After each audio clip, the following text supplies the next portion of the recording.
In late 2000, the Second Palestinian Intifada erupted. The Merkava was soon deployed in support of Israeli military operations in the West Bank and Gaza. The tactics were heavy-handed and, according to some Israelis, ineffective. You can't reach guerrilla movements in the narrow streets of the refugee camps. Even if you have a modern tank like the Merkava, they just can't maneuver. What can a tank do in front of a child carrying a stone or a Molotov cocktail?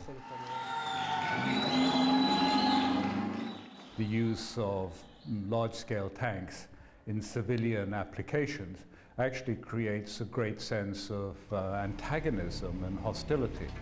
This alienates, this makes people angry, and promotes in them a desire to find other ways to hit back. The Palestinians in the occupied territories had learned new ways to fight. There were still the young boys throwing stones, which had characterized the first Palestinian Intifada in 1987.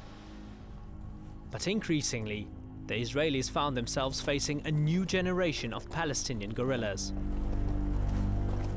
This new generation of guerrillas had lived under the yoke of Israeli occupation. They were familiar with Israeli military operations, and they used all means at their disposal to obtain crucial information on fighting their enemy. There are Israeli websites showing photos and other information about the Merkava. They are proud of it and want to show it off. We visited these sites and learned of its strong and its weak points.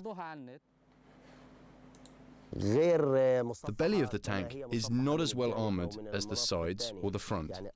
This is the weakest part, the belly. In home workshops like these, Palestinians work to produce weapons. The aim? To attack the Merkava.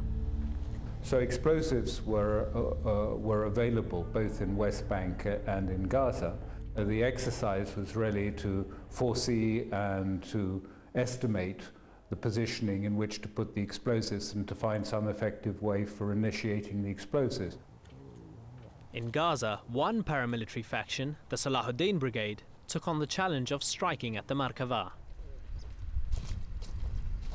We met the fighters who explained how they planned and executed a classic ambush along this road close to what was once the Jewish settlement of Netzarim in February 2002. We carefully observed the Merkava for 2 months, and one day we decided to attack it. We planted 2 mines on the road, a small one of 30 kilos and a larger one of 120 kilos. The small mine targeted a military convoy which was coming out of the Israeli settlement of Netzarim. This exploded, and as we had predicted, a Merkava tank was sent to rescue the convoy. When it approached, we detonated the larger mine. The tank was cut into pieces and the crew killed. This was the first Merkava to be destroyed in Gaza. The Israelis were shocked. The Palestinian guerrillas saw this attack as a significant step forward in their resistance to Israeli occupation. Praise be to God. We were happier than ever before. The Palestinian people were now confident that this monster, the Merkava, could be destroyed. Another Palestinian faction in Gaza took inspiration from this attack on the Merkava. 7 months after the first attack, the Al-Quds Brigade targeted a Merkava tank which was patrolling the Rafah border area in southern Gaza. At the exact location, they told us how they carried out their attack in September 2002. We were very jealous of the fact that other groups had destroyed the Merkava, and so we decided to try to destroy one too. We only had an old RPG-7, but we decided to use it against the Merkava, as we knew that the back door was one of its weak points. The opportunity came when the tank turned and its back door was facing us. We fired the RPG, which penetrated the back door. The shells inside the tank exploded, creating a massive bang. The blast was so huge that massive fragments of metal from the destroyed tank scattered across the area, smashing holes in the border wall the Israelis had built. An area that had been frequently shot at by the Israeli army now bore the shrapnel marks from a destroyed Merkava. We celebrated and distributed sweets to all our relatives and friends. At first, the Merkava was like a miracle, but now it's something normal, like any other armored vehicles. Other Merkava tanks were targeted by Palestinian militants.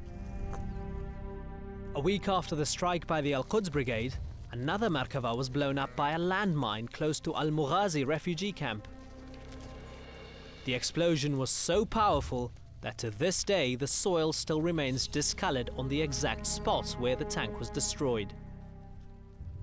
These Palestinian shepherd boys showed us what they said were remnants from the destroyed tank. Such successful strikes against the Merkava in Gaza, though exceptional, nevertheless demonstrated that the legendary tank was not invincible.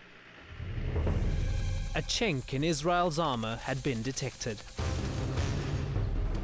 Hezbollah was quick to pick up on these lessons when Israel invaded Lebanon in the summer of 2006. Like the Palestinians, Hezbollah made it their aim to damage what was still a powerful symbol of Israel's technological might. As in 1982, the Israelis decided to spearhead their incursion into Lebanon with tanks. And as in 1982, the Merkava was the principal instrument through which Israel implemented its version of Blitzkrieg, a lightning war in which the Israeli army sought to win all of its battles quickly, decisively, and with the fewest possible casualties. Israel's major ground assault into Lebanon was launched on two fronts. Neither of them was an obvious choice for tanks. The terrain in the south is ideal guerrilla country. It is hilly, it is often well covered with trees and undergrowth. It has caves, it has tunnels.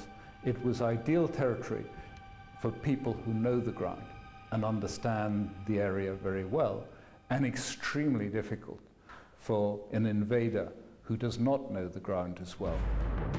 The Israelis first crossed the border from the Metula settlement and advanced through this valley beneath the village of Al-Khiyam. Hezbollah guerrillas, hiding in the surrounding hills and villages, fired their anti-tank missiles at the Israeli tanks advancing below.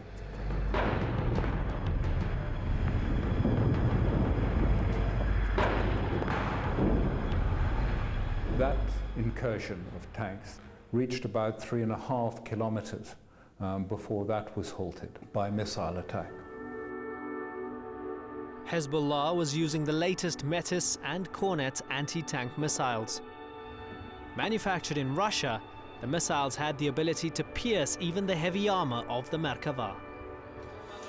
After losing several tanks and sustaining casualties, the Israelis chose to advance via a different route. This second thrust took them through this area, called Wadi Lahjar. It was a little, small wadi, narrow valley, that curved like a snake.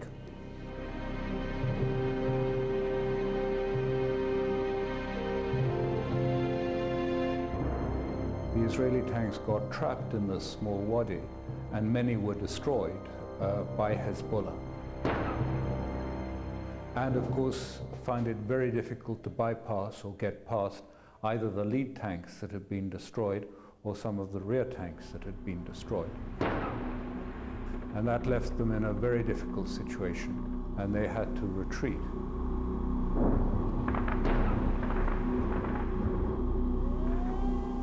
Back in Israel itself, Israelis were still coming under attack from Hezbollah rockets. After 33 days of war, Israel had failed to achieve its goals of destroying Hezbollah and winning back 2 of its soldiers captured at the very beginning of the latest fighting. Hezbollah claimed victory. المقاومة اليوم تملك أكثر من 20,000 صاروخ. Here in Israel, the mood was somber. Serious questions were raised about the level of the army's preparedness and performance. The government set up a commission of inquiry to investigate and draw lessons from Israel's failures in its 2006 war in Lebanon. According to the Israelis, of the 370 Merkava tanks involved in the war, 49 of them had been hit by Hezbollah. God's Chariot was not living up to its name or its reputation.